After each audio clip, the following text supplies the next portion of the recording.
साथियों, आप सभी का इस प्लेटफॉर्म पर स्वागत है। यहाँ पर हम लोग आगामी ARO 2023 की प्रारंभिक परीक्षा के लिए टेस्ट सीरीज देख रहे हैं या प्रैक्टिस सेट लगा रहे हैं और इसी कड़ी में हम लोग जो ध्येय आईएएस कोचिंग संस्था के द्वारा जो टेस्ट सीरीज कराई गई है, उसी में से एक टेस्ट पेपर को यहाँ पर हम लोग सॉल्व करेंगे और इसके 140 प्रश्नों में से 70 प्रश्नों को इस वीडियो में और शेष बचे हुए 70 प्रश्नों को हम लोग नेक्स्ट वीडियो में पूरी व्याख्या के साथ देखेंगे। चलिए प्रारंभ करते हैं। इसमें जो पहला प्रश्न है वो है, निम्नलिखित युग्मों में से कौन सा एक सही सुमेलित नहीं है। देखिए, भारत की में नागरिक सेवा का जनक किसे माना जाता है, तो लॉर्ड कॉर्नवालिस को माना जाता है, ये सही है। दूसरा, टेनेसी एक्ट लॉर्ड वेल्जली के समय की है, नहीं। टेनेसी एक्ट जो है लॉर्ड हेस्टिंग जिसका गवर्नर के रूप में जो कार्यकाल रहता है वो 1813 से लेकर 1823 तक रहता है, इसके समय में 1822 ईस्वी में टेनेसी एक्ट या काश्तकारी अधिनियम लागू किया गया था। तो बी वाला सही नहीं है। व्यक्तिगत सिद्धांत लॉर्ड डलहौजी के समय का है। प्रथम कारखाना अधिनियम लॉर्ड रिपन के समय का है। ठीक है, लॉर्ड रिपन के समय का 1881 का है। आगे बढ़ते हैं। अगला है, दो सूचियां दी गई हैं, इन्हें हमें सुमेलित करना है। तो देखिए, अनुशीलन समिति इससे संबंधित कौन रहे, पी मित्रा, तो 2 से मिलाइए। अभिनव भारत से बीडी सावरकर रहे हैं, 3 से मिलाइए। इंडियन रिपब्लिकन आर्मी इससे संबंधित रहे हैं सूर्यसेन, 1 से मिला दीजिए। हिंदुस्तान रिपब्लिकन एसोसिएशन राम प्रसाद बिस्मिल, तो 4 से मिला दीजिए। तो ये आपका क्या हो गया, आपका हो गया 2 3 1 4, अर्थात सी ऑप्शन। अगला है, निम्नलिखित घटनाओं को कालक्रमानुसार व्यवस्थित कीजिए। 4 घटनाक्रम दिए गए हैं, इन्हें हमें कालक्रमानुसार व्यवस्थित करना। देखिए, इसमें सबसे पहले आपकी घटना होती है बी। देखिए, गांधी जी का अफ्रीका से भारत लौटना, गांधी जी का अफ्रीका से भारत लौटना ये कब होता है, जनवरी 1915 में। फिर देखिए, फिर इसके बाद क्या होता है, तिलक द्वारा होम रूल लीग की स्थापना होती है अप्रैल 1916 में। ठीक है, तो पहले आपका 2 आएगा, फिर 1 आएगा। फिर इसके बाद क्या आएगा, फिर एनी बेसेंट द्वारा होम रूल लीग की स्थापना। पहले तिलक द्वारा होम रूल लीग की स्थापना होती है, फिर उसके बाद एनी बेसेंट द्वारा होम रूल लीग की स्थापना होती है। तो 4 कर दीजिए। फिर सबसे लास्ट में कांग्रेस का लखनऊ अधिवेशन एवं कांग्रेस लीग समझौता होता है दिसंबर 1916 में। कब होता है, दिसंबर 1916 में। ठीक है, तो यहां सबसे लास्ट में 3 आ जाएगा, 2143 अर्थात डी ऑप्शन हो जाएगा। निम्नलिखित में से कहां के निवासियों को एबोर्जिन्स कहते हैं। एबोर्जिन्स कहां के निवासियों को कहते हैं, तो ऑस्ट्रेलिया के मूल निवासियों को जो है एबोर्जिन्स कहते हैं। ऑस्ट्रेलिया सबसे जो महाद्वीप है, सबसे छोटा महाद्वीप ऑस्ट्रेलिया है। यह दक्षिणी गोलार्ध में स्थित है और मकर रेखा इसके मध्य से गुजरती है और इसे द्वीपीय महाद्वीप भी कहते हैं। आगे बढ़ते हैं, क्वेश्चन नंबर 5 देखते हैं। 5 क्या है, दो सूचियां जनजाति और राज्य, इन्हें हमें सुमेलित करना। देखिए, आपकी लाखेर जनजाति कहाँ की है, लाखेर जनजाति जो है आपकी मिजोरम की है, तो 1 से मिला दीजिए। रियांग जनजाति जो है त्रिपुरा की है, तो 2 से मिला दीजिए। अंगामी कहाँ की है, नागालैंड की है, 3 से मिला दीजिए। गद्दी कहाँ की है, हिमाचल प्रदेश की, 4 से मिला दीजिए। तो 1 2 3 4 अर्थात ए ऑप्शन हो जाएगा आपका। आगे बढ़ते हैं। अगला है, निम्नलिखित में से कौन एक ब्लॉक पर्वत नहीं है, कौन सा एक ब्लॉक पर्वत का उदाहरण नहीं है। सबसे पहले समझ लें कि ब्लॉक पर्वत होता है क्या है। तो देखिए, जब दो भ्रंशों के बीच का भाग यथावत रहे एवं किनारे के भाग नीचे धंस जाए, इस प्रकार से, मतलब जो ये आपका ऐसे रहे और किनारे वाले जो भाग हैं वो नीचे धंस जाए, तो ऊंचे उठे हुए भाग को, ये जो ऊंचा उठा हुआ भाग है उसे क्या कहते हैं, ब्लॉक पर्वत कहते हैं। जब दो भ्रंशों के बीच का भाग यथावत रहे एवं किनारे के भाग नीचे धंस जाए, तो ऊंचे उठे भाग को ब्लॉक पर्वत कहते हैं। इसके उदाहरण हैं आपके पाकिस्तान का शॉर्ट रेंज। ठीक है, पाकिस्तान का शॉर्ट रेंज, ये पाकिस्तान में वासजेज वासजेस पर्वत आपका फ्रांस में है। वासजेस पर्वत जो है फ्रांस और स्पेन की सीमा पर है। एटलस पर्वत, एटलस पर्वत जो है आपका ब्लॉक पर्वत के तहत नहीं आता है। ठीक है, ध्यान रखिएगा। एटलस पर्वत जो है अफ्रीका में है, ये एक वलित पर्वत है। क्या है, ये फोल्डेड माउंटेन है, ये फोल्डेड माउंटेन है, तो इस बात को ध्यान रखिएगा। ठीक है, और हार्ज पर्वत जो है ये ब्लॉक माउंटेन है। हार्ज पर्वत कहाँ पे है, जर्मनी में है। इसके अतिरिक्त आपका ब्लैक फॉरेस्ट भी जो है वो ब्लॉक पर्वत है, ब्लैक फॉरेस्ट जर्मनी का है। सतपुड़ा भारत में, ये भी ब्लॉक पर्वत है। यूएसए का सियरा नेवादा, ये भी आपका ब्लॉक पर्वत है। आगे बढ़ते हैं। ज्वालामुखी उद्गार के दौरान जो मैग्मा धरती पर पहुंचता है उसका मुख्य स्रोत क्या होता है। जो मैग्मा धरातल पर पहुंचता है उसका मुख्य स्रोत क्या होता है, ऊपरी मेंटल होता है। ठीक है, देखिए, मेंटल के ऊपरी भाग को एस्थीनोस्फीयर कहते हैं। क्या कहते हैं, एस्थीनोस्फीयर कहते हैं। इसका जो विस्तार होता है वो 400 किलोमीटर तक माना गया है। कितना, 400 किलोमीटर तक माना गया है। ज्वालामुखी उद्गार के दौरान जो मैग्मा, मतलब जो तरल फॉर्म में जो चीजें निकलती हैं, वो जो मैग्मा होता है वो धरातल पर पहुंचता है, उसका मुख्य स्रोत यही होता है। आगे बढ़ते हैं। निम्नलिखित युगों में से कौन सा एक सही सुमेलित नहीं है? कटक और महासागर। एक प्रकार से कटक, जहां से आपके मैग्मा वगैरह समुद्र के नीचे से निकलते हैं और वो क्या करते हैं, भू परपटी या परपटी का निर्माण करते हैं, वो कटक होते हैं। ठीक है, तो हमें बताना है कटक और महासागर, इसमें से कौन सा सुमेलित नहीं, मतलब किस महासागर से कौन सा कटक सुमेलित नहीं है। तो देखिए, थोड़ा सा कटक के बारे में और देखें। दो प्लेटों, जैसे हमें पता है जो पृथ्वी है कई प्लेटों से मिलकर बनी है, तो दो प्लेटों के अपसरण के कारण एस्थेनो स्फीयर से मैग्मा निकलने से कटकों का निर्माण होता है। ठीक है, और अटलांटिक तथा हिंद महासागर में इन कटकों का अधिक विस्तार होता है। तो यहाँ देखिए, बीवियल टॉमसन कटक अटलांटिक महासागर में है, एम्स्टर्डम कटक हिंद महासागर में है, सोलोमन कटक प्रशांत महासागर में। सभी के सभी सुमेलित है, डी ऑप्शन। देखिए, जब एक ध्वनि तरंग एक माध्यम से दूसरे माध्यम में जाती है, जब एक ध्वनि तरंग एक माध्यम से दूसरे माध्यम में जाती है, तो वह राशि जो अपरिवर्तित आती है, मतलब कौन सी यूनिट ऐसी है या राशि ऐसी है जो अपरिवर्तित रहती है। तो देखिए, इसमें आवृत्ति आवृत्ति जो होती है वो चेंज नहीं होती है। ठीक है, आवृत्ति आपकी आवृत्ति वो चेंज नहीं होती है। तो यहाँ इस बात को ध्यान रखें। देखिए, ध्वनि तरंगे अनुदैर्ध्य यांत्रिक तरंगे होती हैं, इंग्लिश में कहें तो लॉन्गिट्यूडनल मैकेनिकल वेव होती हैं। जब ध्वनि एक माध्यम से दूसरे माध्यम जाती है तो ध्वनि की चाल तथा तरंग दैर्ध्य, चाल स्पीड अर्थात तरंग दैर्ध्य अर्थात वेवलेंथ जो है ये बदल जाती है, परंतु जो आवृत्ति होती है, आवृत्ति को इंग्लिश में फ्रीक्वेंसी कहते हैं, फ्रीक्वेंसी जो है वो नहीं बदलती है। इस बात को ध्यान रखिएगा। आगे चलते हैं, क्वेश्चन नंबर 10 देखते हैं। कथन कारण का प्रश्न है, कथन कारण का प्रश्न है। तो देखिए, अभिकथन दिया गया है कि पेंडुलम घड़ी शीतकाल में तेजी से चलती है। यह कथन आपका गलत है। पेंडुलम घड़ी शीतकाल में धीरे चलती है। ठीक है, कारण शीतकाल में इनका आवर्तकाल बढ़ जाता है। कारण सही है, कारण जो है वो सही है। शीतकाल में, एक सेकेंड, एक नहीं, इसमें थोड़ा सा गड़बड़ हुआ है। देखिए, पेंडुलम घड़ी शीतकाल में तेज चलती है, ये कथन आपका सही है। ठीक है, परंतु शीतकाल में इनका आवर्तकाल बढ़ता नहीं बल्कि घट जाता है। इसको आप थोड़ा फार्मूले से समझें। देखिए, पेंडुलम का जो आवर्तकाल होता है वो T equal 2 pi by under root L by G होता है। एल क्या है? पेंडुलम की लंबाई होती है। ठीक है, शीतकाल में एल का जो मान होता है वो कम हो जाता है, एल का मान कम हो जाएगा। तो अब जी से डिवाइड करेंगे तो क्या होगा, इसकी वैल्यू कम आ जाएगी। तो आवर्तकाल क्या, मतलब जो लंबाई होती है, जो उसमें रस्सी लटकी होती है, वो सिकुड़ करके कम हो जाता है। तो एल की वैल्यू कम हो जाएगी। जब एल की वैल्यू कम हो जाएगी तो टी की वैल्यू भी यहाँ पे क्या हो जाएगी, कम हो जाएगी। मतलब कि शीतकाल में आवर्तकाल क्या हो जाएगा, कम हो जाएगा। और जब आवर्तकाल कम हो जाएगा तो घड़ी, शीतकाल में पेंडुलम घड़ी जो है वो तेजी से चलने लगती है।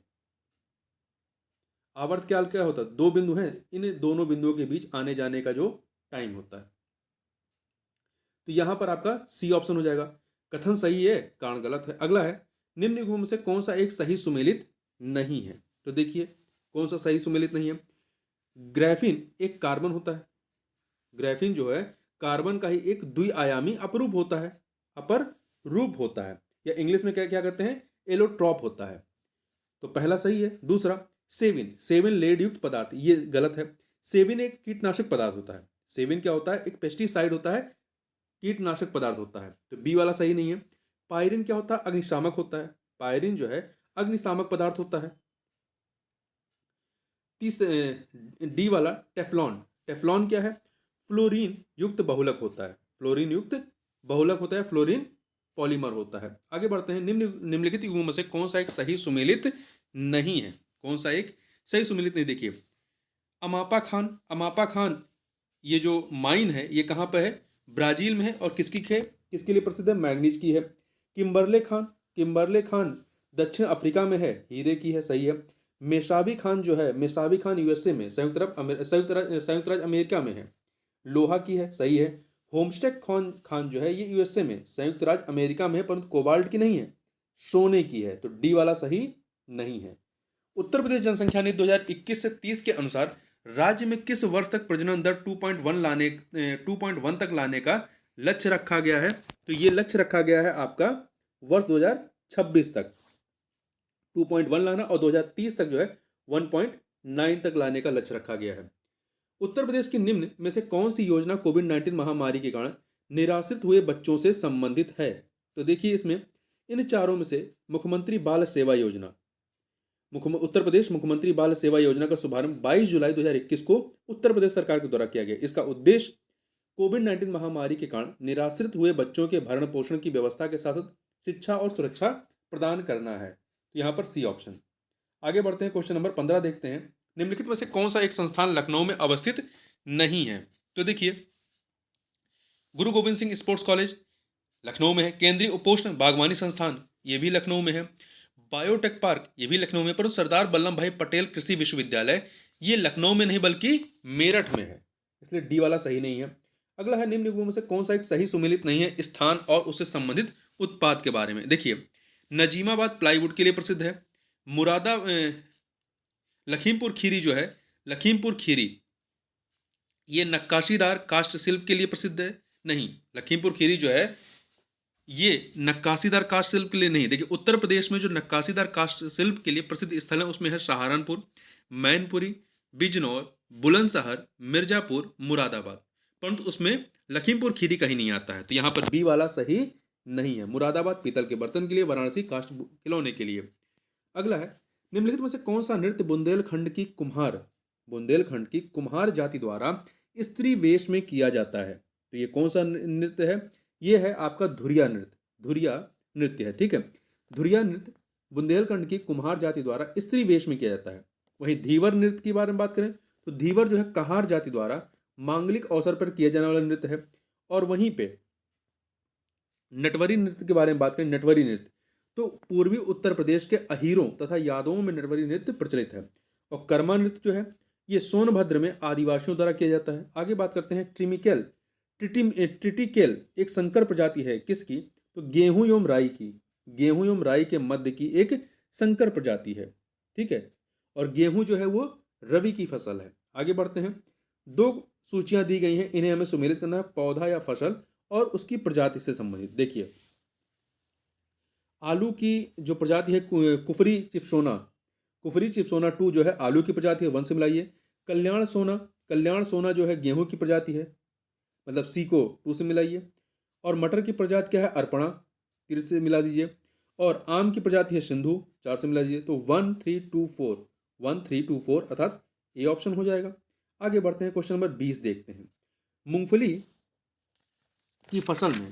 की फसल में निम्न में से किसकी अधिक मात्रा की आवश्यकता होती है? तो मूंगफली की फसल में जिप्सम की अधिक मात्रा की आवश्यकता होती है। किसकी? जिप्सम की। ठीक है, देखिए मूंगफली जो है लेग्यूमिनेशी कुल की फसल है या एक तिलहनी फसल है, इस बात को ध्यान रखिएगा। आगे दो सूचियां दी गई हैं जलप्रपात और नदी के संबंध में, इन्हें हमें सुमेलित करना है। चुलिया जलप्रपात कहाँ पे है? चंबल नदी पर है। चुलिया जलप्रपात चंबल नदी पर, 4 से मिलाइए। हुंडूरू जलप्रपात जो है वो स्वर्णरेखा नदी पर है, 2 से मिलाइए। झारखंड जलप्रपात जो है ये टोंस नदी पर है, तो 3 से मिला दीजिए। पुनासा जलप्रपात जो है ये नर्मदा नदी पर है, तो 1 से मिला दीजिए। तो 4231 ए ऑप्शन हो जाएगा। आगे बढ़ते हैं, पृथ्वी के नीचे जाने पर प्रति कितने मीटर की गहराई पर तापमान 1 सेंटीग्रेड बढ़ जाता है? 1 डिग्री सेंटीग्रेड बढ़ जाता है। तो प्रति 32 मीटर की गहराई नीचे जाने पर, पृथ्वी के आंतरिक भाग में नीचे जाने पर प्रति 32 मीटर की गहराई पर तापमान 1 सेंटीग्रेड बढ़ जाता है। और पृथ्वी का औसत घनत्व जो है वो कितना होता है? 5.5 ग्राम प्रति सेंटीमीटर क्यूब एवं औसत त्रिज्या लगभग जो है वो 1 सेंटीमीटर बढ़ जाती है। यदि आप नीचे जाएंगे, 32 मीटर की गहराई नीचे जाएंगे, तो पृथ्वी का औसत घनत्व जो है वो 5.5 ग्राम प्रति सेंटीमीटर क्यूब और औसत त्रिज्या लगभग 1 सेंटीमीटर बढ़ जाती है। आगे बढ़ते हैं, किसी भी पारिस्थितिकी तंत्र में केवल एक प्रजाति के पारिस्थितिकी संबंधों के अध्ययन को क्या कहते हैं? तो इसे जो है स्वपारिस्थितिकी कहते हैं। क्या कहते हैं? स्वपारिस्थितिकी कहा जाता है। ऑटो इकोलॉजी, इंग्लिश में क्या कहते हैं? ऑटो इकोलॉजी कहते हैं। देखिए, पारितंत्र जो होता है या इकोसिस्टम एक कार्यशील क्षेत्रीय इकाई होती है, एक फंक्शनल रीजनल यूनिट होती है जिसमें भौतिक, ऊर्जा, तथा जैविक संगठनों के मध्य अंतर क्रिया होती रहती है।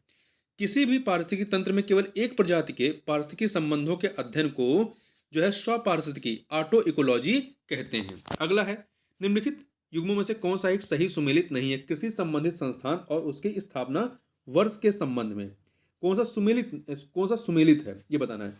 देखिए, राष्ट्रीय कृषि विपणन संगठन, राष्ट्रीय कृषि विपणन संस्थान की स्थापना 1988 में हुई थी, सही है। ट्राइफेड की स्थापना 1987 में हुई, ये भी सही है। कृषि मूल्य आयोग की स्थापना 1965 में हुई है। तो ये सभी के सभी क्या है? सुमेलित हैं, डी ऑप्शन। आगे बढ़ते हैं, क्वेश्चन नंबर 25 देखते हैं। ये क्या है? किसानों को संगठित बैंकिंग प्रणाली से ऋण सहायता मुहैया कराने हेतु निम्नलिखित में से किस वर्ष किसान क्रेडिट कार्ड केसीसी योजना शुरू की गई थी? तो यह योजना जो है आपकी 1998-99 में प्रारंभ की गई थी। नाबार्ड द्वारा इस योजना का विस्तार करके इसमें दीर्घकालिक सहकारी ऋण ढांचे के उधारकर्ताओं को भी शामिल किया गया है। अगला है, निम्नलिखित युग्मों में से कौन सा एक सही सुमेलित नहीं है फसल और रोग के संबंध में? देखिए, धान से संबंधित जो फसल है वो ट्रूगो है, ट्रूगो धान से संबंधित फसल है।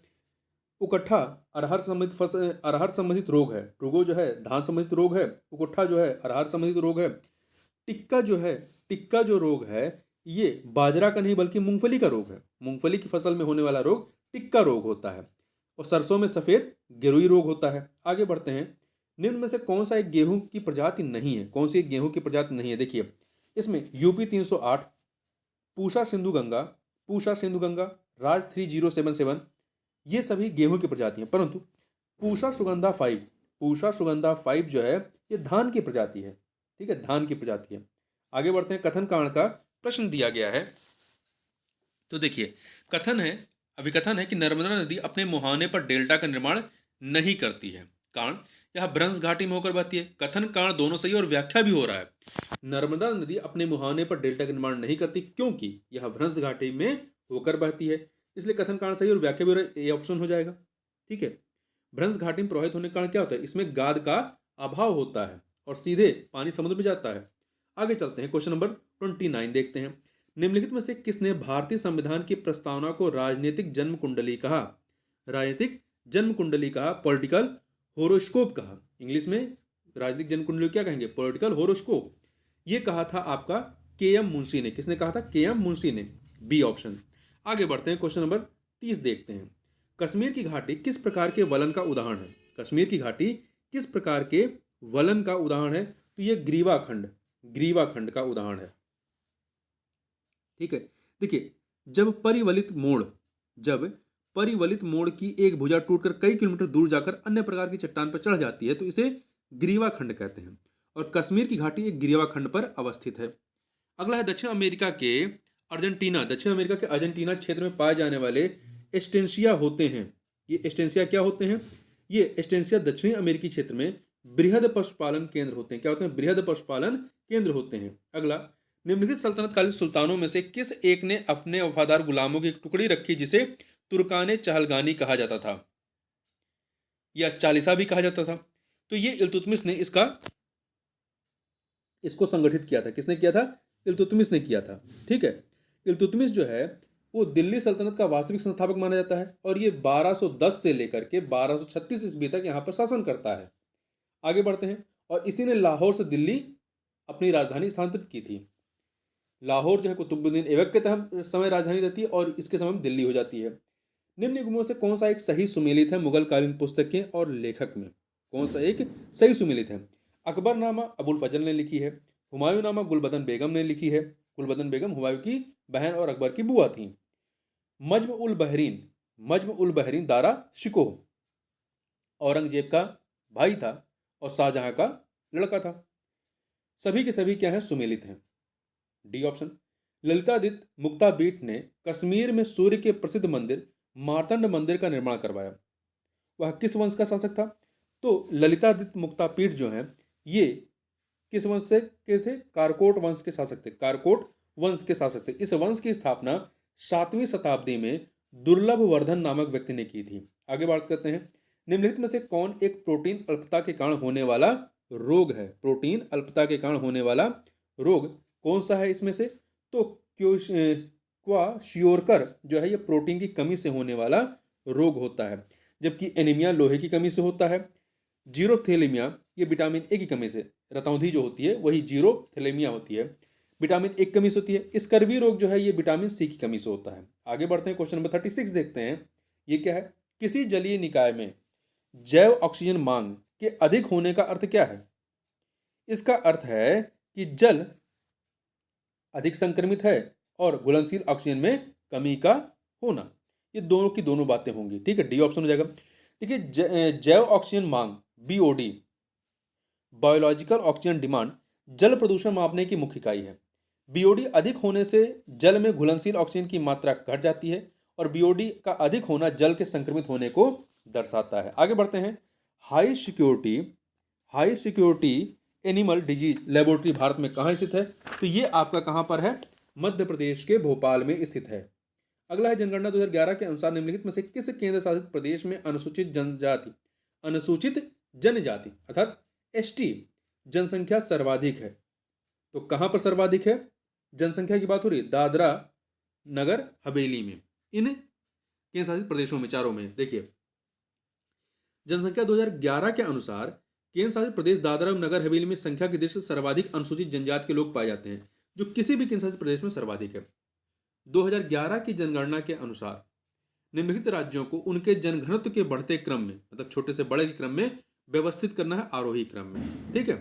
तो देखिए, इसमें छोटे से बड़े के क्रम में तो सबसे पहले किसका आएगा? सबसे पहले कर्नाटक आएगा। कर्नाटक में 316 है, तो 4 लिखिए पहले। फिर इसके बाद असम का आता है। असम में 398 है। नहीं, असम नहीं, महाराष्ट्र आएगा। महाराष्ट्र में 365 है। महाराष्ट्र में 365 है, तो 2 हो जाएगा। फिर इसके बाद आपका असम आता है 398, सॉरी, गोवा आएगा। गोवा ये 394 है, ठीक है। और असम 398 है, तो सबसे लास्ट में 3, तो 4213 हो जाएगा। आगे बढ़ते हैं। जनगणना 2011 के अनुसार भारत में वर्ग 1 के नगरीय संकुलनों की कुल संख्या कितनी है? तो इनकी कुल संख्या कितनी है? 498, 468, 468। देखिए, ऐसे नगरीय संकुलन या नगर जिनकी जनसंख्या 1 लाख या उससे अधिक होती है उन्हें वर्ग 1 के नगरीय संकुलन या नगर कहलाते हैं। भारत में इनकी संख्या 468 है, जबकि 2001 में इनकी संख्या 394 थी। इनमें सर्वाधिक वर्ग 1 के नगरीय संकुलन या नगर उत्तर प्रदेश में कितने हैं? 64 हैं, याद रखिएगा। निम्नलिखित रचनाओं में से कौन सी एक सम्राट हर्षवर्धन द्वारा रचित नहीं है? देखिए, हर्षवर्धन ने इसकी 3 रचनाएं महत्वपूर्ण है, नागानंद रत्नावली और प्रियदर्शिका। हर्षचरित इनकी नहीं है। हर्षचरित ग्रंथ के रचयिता जो है इन्हीं के एक दरबारी बाण भट्ट ने लिखा था। किसने लिखा था? बाण भट्ट ने। आगे बढ़ते हैं, क्वेश्चन नंबर 42 देखते हैं। निम्नलिखित में से कौन सा एक सही सुमेलित नहीं है विद्रोह और उससे संबंधित क्षेत्र के संबंध में? देखिए, कोल विद्रोह आपका छोटा नागपुर में होता है, चुआर विद्रोह बंगाल में, रमोशी विद्रोह मेघालय में नहीं बल्कि महाराष्ट्र से संबंधित है। रमोशी विद्रोह जो है महाराष्ट्र के पश्चिमी घाट इस वाले क्षेत्र में रमोशी जनजातियों द्वारा अंग्रेजों के खिलाफ किया गया था, तो सी वाला सही नहीं है। रंपा विद्रोह आंध्र प्रदेश सही है। निम्नलिखित कथनों में से कौन सा या से रहनुमाई मजदयासन सभा के संबंध में सत्य है? देखिए, यह सभा पारसी सुधार आंदोलन से संबंधित थी, यह कथन सही है।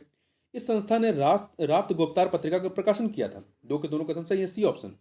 देखिए, रहनुमाई मजदयासन सभा की स्थापना वर्ष 1851 1851 में नौराजी फरदीन जी, दादा भाई नौराजी तथा एस बंगाली आदि ने बंबई में की थी। आगे बढ़ते हैं। कांग्रेस के निम्नलिखित अधिवेशनों में से कौन सा एक गांव में आयोजित प्रथम अधिवेशन है? तो देखिए, इसमें जो फैजपुर है ये कहां पर स्थित है? ये आपका फैजपुर जो है आपका कहां पर स्थित है? ये बंगाल में स्थित था, ठीक है। कांग्रेस का फैजपुर अधिवेशन जो कि 1937 में होता है, ये गांव में आयोजित प्रथम अधिवेशन था। इस अधिवेशन की अध्यक्षता पंडित जवाहरलाल नेहरू ने की थी।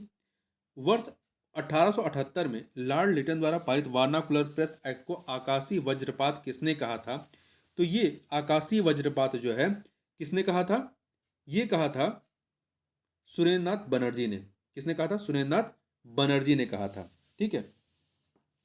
लॉर्ड लिटन द्वारा वर्ष 1878 में भारतीय समाचार पत्र अधिनियम वर्नाकुलर प्रेस एक्ट पारित किया गया था। इसके तहत भारतीय समाचार पत्रों पर प्रतिबंध लगाया गया था। अगला है वर्ष 1932 ईस्वी में all India depressed class association की स्थापना निम्नलिखित में से किसके द्वारा की गई? तो 1932 में इसकी स्थापना महात्मा गांधी के द्वारा की गई थी। किसके द्वारा? महात्मा गांधी के द्वारा, महाराष्ट्र के बंबई में। आगे बढ़ते हैं, क्वेश्चन नंबर 47 देखते हैं। विजयनगर साम्राज्य के किस शासक के अभिलेखों में उसके लिए गजबेटकर अर्थात हाथियों का शिकारी शब्द का प्रयोग किया गया है, उपाधि दी गई है? तो ये उपाधि देवराय द्वितीय को दी गई। किसको? देवराय द्वितीय को दी गई है। ठीक है, यह 1422 में विजयनगर साम्राज्य का शासक बनता है। इसी के शासनकाल में फारसी यात्री अब्दुल रज्जाक ने विजयनगर की यात्रा की थी। निम्नलिखित में किस संप्रदाय के अनुयायियों को पंचार्थिक कहा जाता है? पंचार्थिक, तो ये कहा जाता है पाशुपत संप्रदाय के अनुयायियों को। देखिए, पाशुपत संप्रदाय के अनुयायियों को पंचार्थिक कहा जाता है। इस संप्रदाय की स्थापना लकुलीश ने ठीक है, लकुलीश ने की थी। यह शैव धर्म का सबसे प्राचीन संप्रदाय है। पाशुपत सूत्र इस मत का प्रमुख सैद्धांतिक ग्रंथ है। अगला है, निम्नलिखित में से कौन सा एक सही सुमेलित नहीं है अभिलेख और संबंधित शासक में? तो आप देखिए यहाँ पर ग्वालियर अभिलेख नरेश भोज से संबंधित है। देवपाड़ा अभिलेख विजयसेन से संबंधित है। नासिक अभिलेख जो है गौतमी बलश्री से संबंधित है। भितरी अभिलेख जो है समुद्रगुप्त से नहीं बल्कि स्कंदगुप्त से संबंधित है। किससे? स्कंदगुप्त से। मिनहाज ए सिराज ने अपनी पुस्तक तबकाते नासरी को गुलाम वंश के किस शासक या शासिका को समर्पित किया था? तो ये नासरुद्दीन महमूद को समर्पित किया था। देखिए, वर्ष 1246 में नासरुद्दीन महमूद को दिल्ली सल्तनत का शासक बनाया गया था। वह सीधा साधा जीवन व्यतीत करने वाला शासक था। मिनहाज सिराज ने अपनी पुस्तक तबकाते नासरी में नासरुद्दीन महमूद को समर्पित किया है या उसको आधार बनाया है। निम्न में से किस चीनी यात्री ने चालुक्यों के शासन काल में चीन एवं भारत के संबंधों का विवरण दिया है? तो ये दिया है मातवालिन ने दिया है। ठीक है, चीन और भारत के संबंधों का। आगे बढ़ते हैं, निम्न में से कौन सा एक सही सुमेलित नहीं है? तो आप यहां पर देखें, टेलर घाटी अंटार्कटिका में है। पंचशीर घाटी अफगानिस्तान में है। लायर घाटी जो है ये फ्रांस में है, पेरू में नहीं है। ठीक है, कहां पे है? फ्रांस में है, ना कि पेरू में। रैबिट घाटी यूएसए में है। संयुक्त राज्य अमेरिका में। आगे बढ़ते हैं, सौर कलंक के संबंध में निम्नलिखित कथनों में से कौन सा या से कथन सही है? दो कथन दिए गए हैं। पहला, ये सूर्य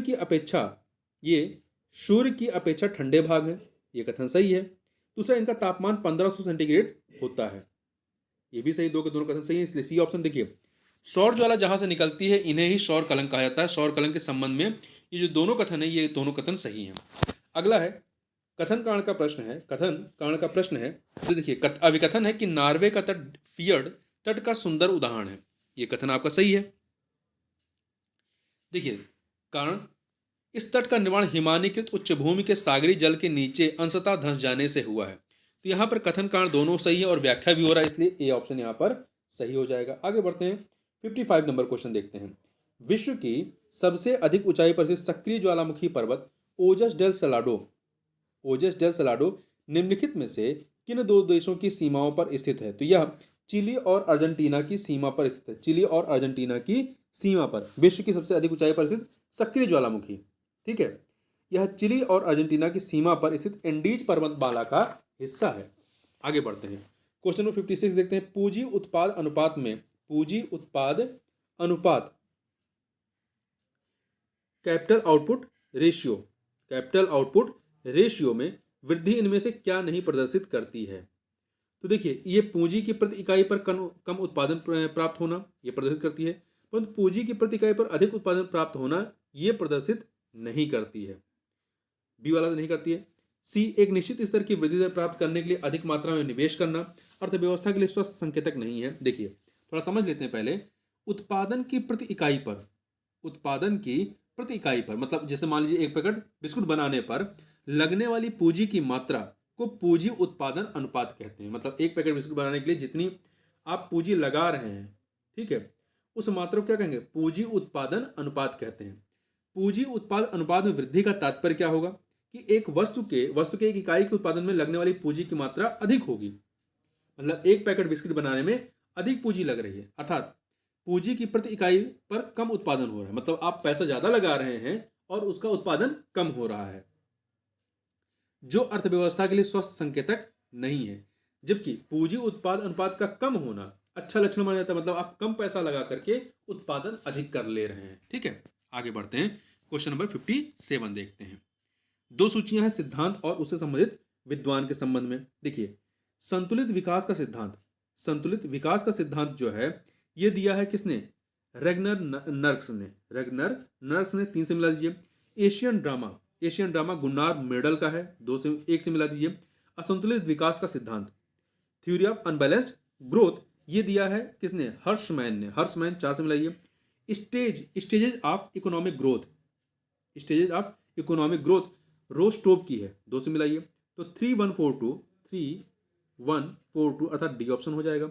आगे बढ़ते हैं, वैश्विक वित्तीय स्थिरता रिपोर्ट, वैश्विक वित्तीय स्थिरता रिपोर्ट जारी की जाती है किसके द्वारा? तो इसे अंतरराष्ट्रीय मुद्रा कोष IMF के द्वारा जारी किया जाता है। आगे बढ़ते हैं, निम्नलिखित में से कौन सी मद पूंजीगत प्राप्तियों के अंतर्गत रखी जाती है? पूंजीगत प्राप्तियों के अंतर्गत रखी जाती है। ठीक है, पूंजीगत प्राप्तियां अर्थात कैपिटल रिसिप्ट। तो पूंजीगत प्राप्तियों के अंतर्गत क्या रखा जाता है? इसके तहत ऋणों की वसूली रखा जाता है। देखिए, पूंजीगत प्राप्तियां बजट प्राप्तियों का एक भाग है। इनसे देयता उत्पन्न होती है, इनसे जो है देयता उत्पन्न होती है तथा परिसंपत्तियों में वृद्धि होती है। जो परिसंपत्ति अर्थात एसेट, देयता मतलब लाइबिलिटीज और एसेट मतलब परिसंपत्ति मतलब इंग्लिश जो है उसकी एसेट होती है। पूंजीगत प्राप्तियां वह होती हैं, पूंजीगत अर्थात कैपिटल रिसिप्ट वह होती हैं जो केंद्र सरकार की देयताओं में अर्थात लाइबिलिटीज में वृद्धि लाती हैं तथा जो केंद्र सरकार की परिसंपत्तियों में अर्थात एसेट में कमी लाती हैं। अर्थात जो केंद्र सरकार की संपत्तियों को बेचने से प्राप्त होती हैं, जैसे विनिवेश या ऋण की वापसी, डिसइन्वेस्टमेंट। ठीक है, जबकि ऐसी प्राप्तियां जिनसे सरकार की देयता में वृद्धि ना हो, मतलब लाइबिलिटीज में वृद्धि ना हो तथा परिसंपत्तियों में कमी ना हो, एसेट में भी कमी ना हो, उन्हें राजस्व प्राप्तियां कहते हैं। जैसे GST है, करों द्वारा प्राप्त आय है तथा सरकारी उधारों पर प्राप्त ब्याज है। तो करों द्वारा प्राप्त आय, GST, सरकारी उधारों द्वारा प्राप्त ब्याज, ये सभी क्या है? ये राजस्व प्राप्तियां हैं। ठीक है, ये क्या है? ये राजस्व प्राप्तियां हैं। ठीक है, रेवेन्यू रिसिप्ट हैं, ये रेवेन्यू रिसिप्ट है। जबकि ऋणों की वसूली पूंजीगत प्राप्तियां हैं या कैपिटल रिसिप्ट हैं। अगला, निम्नलिखित में से कौन सा एक सही सुमेलित नहीं है? यहाँ देखिए, फेमा का लागू होना वर्ष 2000 में लागू हुआ, जून 2000 में। सिडबी की स्थापना 1990 में हुई, 1990 में। अग्रणी बैंक योजना 1977, अग्रणी बैंक योजना जो है 1977 की नहीं है, एक सेकंड, 1977 की नहीं है, बल्कि ये कब की है? 1969, 1969 की है। तो सी वाला सही नहीं है। अग्रणी बैंक मतलब इसे इंग्लिश में लीड बैंक कहते हैं। आगे बढ़ते हैं, निम्नलिखित में से किस एक को समावेशी विकास की प्रक्रिया के अंतर्गत सम्मिलित नहीं किया जाता है? पहले थोड़ा सा सम्मिलित समावेशी विकास को समझ लें, इंक्लूसिव ग्रोथ या इंक्लूसिव डेवलपमेंट। देखिए, आर्थिक विकास की मुख्य धारा से सभी को मतलब समाज के सभी वर्गों को, विशेष रूप से गरीबों एवं वंचितों को जोड़ना है। समावेशी विकास में जो 3 पहलू होते हैं, कौन कौन सी होती हैं? आर्थिक विकास की ऊंची दर, जिससे राष्ट्रीय उत्पाद का आकार बढ़े। दूसरा, आर्थिक विकास से उत्पन्न लाभ का बंटवारा, जिससे शहरी तथा ग्रामीण कमजोर वर्ग अधिक लाभान्वित हों। तीसरा है वित्तीय समावेशन, जिससे विकास की प्रक्रिया तथा सरकार की विभिन्न योजनाओं से लोगों को प्राप्त आय का उन तक पहुंचना सुनिश्चित हो। इसमें आपका आर्थिक संसाधनों का केंद्रीकरण शामिल नहीं है। यहाँ पे आर्थिक संसाधनों का विकेंद्रीकरण होता है, ना कि केंद्रीकरण होता है। तो बी वाला सही नहीं है। उत्तर प्रदेश में सर्वाधिक विधानसभा सीटों वाला जिला कौन सा है? तो यह है आपका कौन सा है? प्रयागराज या इलाहाबाद, जहां पे 12 विधानसभा सीटें हैं। ठीक है, आजमगढ़ में 10 हैं, कानपुर नगर में 10 हैं, लखनऊ में 9 हैं। अगला है कथन कांड का प्रश्न है। कथन कांड का प्रश्न है आपका, देखिए, अभिकथन दिया गया है कि उपराष्ट्रपति के निर्वाचन में संसद के मनोनीत सदस्य भाग नहीं लेते, किंतु राज्यों की विधानसभा सदस्य भाग लेते हैं। ये कथन आपका गलत है, गलत है। क्योंकि देखिए, उपराष्ट्रपति के निर्वाचन में संसद के मनोनीत सदस्य भाग लेते हैं, परंतु राज्यों के विधानसभा सदस्य भाग नहीं लेते हैं। तो कथन आपका गलत हो गया। कारण, राज्य विधान परिषद के सदस्य, राज्य विधान परिषद के सदस्य राष्ट्रपति या उपराष्ट्रपति के निर्वाचन में भाग नहीं लेते हैं। कारण सही है, तो कथन गलत है, कारण सही है। तो यहाँ पे डी ऑप्शन हो जाएगा, ए गलत, आर सही। निम्नलिखित में से किस एक को भारतीय संसद द्वारा नहीं हटाया जा सकता है? देखिए, नियंत्रक एवं महालेखा परीक्षक, भारत का राष्ट्रपति, उच्च न्यायालय के न्यायाधीश, इनको संसद द्वारा हटाया जा सकता है, परंतु भारत का महान्यायवादी जो होता है ये राष्ट्रपति के प्रसाद पर्यंत कार्य करता है, तो राष्ट्रपति के द्वारा इसे हटाया जा सकता है। ठीक है। अगला अगला है, निम्नलिखित अनुच्छेदों में से किस एक में यह वर्णित है कि राष्ट्रपति एवं उपराष्ट्रपति के निर्वाचन संबंधी विवादों का निर्णय उच्चतम न्यायालय द्वारा किया जाएगा? यह कहा गया है आर्टिकल 71 में। आर्टिकल 71 में यह बात कही गई है। ठीक है। आगे बढ़ते हैं। क्वेश्चन नंबर 66, निम्नलिखित अनुच्छेदों में से कौन सा एक अनुच्छेद 19(1) का के अंतर्गत मूल अधिकार नहीं है? तो देखिए, जानने का अधिकार है, प्रेस की स्वतंत्रता का अधिकार है, प्रदर्शन और धरना का है, परंतु हड़ताल एवं बंद इसके तहत नहीं आता है। ठीक है। राइट टू स्ट्राइक एंड बंद ये नहीं आता है। बंद का जो आयोजन है ये एवं आह्वान ये असंवैधानिक है। यहाँ पे डी वाला नहीं है। निम्नलिखित में से कौन लोकसभा के अध्यक्ष को शपथ ग्रहण करवाता है? तो लोकसभा के अध्यक्ष को शपथ ग्रहण कौन कराता है? ना ही राष्ट्रपति, ना ही उपराष्ट्रपति, ना ही लोकसभा अध्यक्ष कराता है, उपाध्यक्ष कराता है, बल्कि कौन कराता है? देखिए, संविधान के अनुच्छेद 93 के अनुसार लोकसभा को अपने सदस्यों में से एक अध्यक्ष और एक उपाध्यक्ष चुनने का अधिकार है। कहता है कि लोकसभा अध्यक्ष लोकसभा सदस्य के रूप में शपथ ग्रहण करता है और लोकसभा अध्यक्ष के रूप में नहीं। ठीक है। तो इस प्रकार से लोकसभा अध्यक्ष को कोई शपथ ग्रहण नहीं कराया जाता, क्योंकि इसकी कोई शपथ होती ही नहीं है। वो एज ए सदस्य मेंबर के तरीके से शपथ लेता है। राज्य विधान परिषद के संबंध में निम्नलिखित में से कौन सा कथन जो है वो सत्य नहीं है? तो देखिए, यहाँ पे 4 कथन दिए गए हैं। पहला, यह एक स्थायी सदन है। राज्य विधान परिषद सही है। इसे समाप्त नहीं किया जा सकता, बिल्कुल किया जा सकता है। राज्यसभा को नहीं समाप्त किया जा सकता, परंतु विधान परिषद को समाप्त किया जा सकता है। देखिए, आर्टिकल 171 विधान परिषदों की रचना या गठन से संबंधित है। अनुच्छेद 169 के तहत संसद को किसी राज्य में विधान परिषद का सृजन या समाप्त करने का अधिकार दिया गया है। अतः राज्य विधान परिषदों को विघटित नहीं किया जा सकता, परंतु इसे समाप्त किया जा सकता है। इसलिए बी वाला सही नहीं है। इसे विघटित नहीं किया जा सकता है, सही है। इसके सदस्यों का कार्यकाल 6 वर्ष का होता है, ये भी सही है। अगला है कथन कांड का प्रश्न है। अभिकथन है कि संसद द्वारा वर्ष 1966 में संघ राज्य क्षेत्र दिल्ली हेतु उच्च न्यायालय की स्थापना की गई। ये कथन आपका सही है।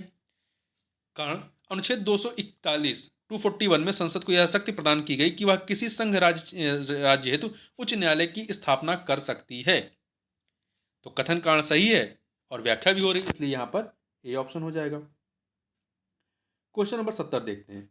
निम्नलिखित कथनों में से कौन सा एक राज्य महाधिवक्ता के संबंध में सत्य नहीं है? तो देखिए, अनुच्छेद 165 में राज्य महाधिवक्ता की व्यवस्था की गई, ये कथन सही है। इसकी नियुक्ति राज्यपाल द्वारा की जाती है, ये भी सही है। संविधान द्वारा महाधिवक्ता के कार्यकाल को सुनिश्चित किया गया नहीं, ये राज्यपाल के प्रसादोपरांत कार्य करता है, तो कार्यकाल सुनिश्चित नहीं है, इसलिए सी गलत है। उसके वेतन भत्तों का निर्धारण राज्यपाल करता है, ये भी सही है। तो इस प्रकार से यहाँ पे सी ऑप्शन सही नहीं है। इस प्रकार से इस वीडियो में बस इतना ही। मिलते हैं नेक्स्ट वीडियो में, तब तक के लिए बहुत बहुत धन्यवाद।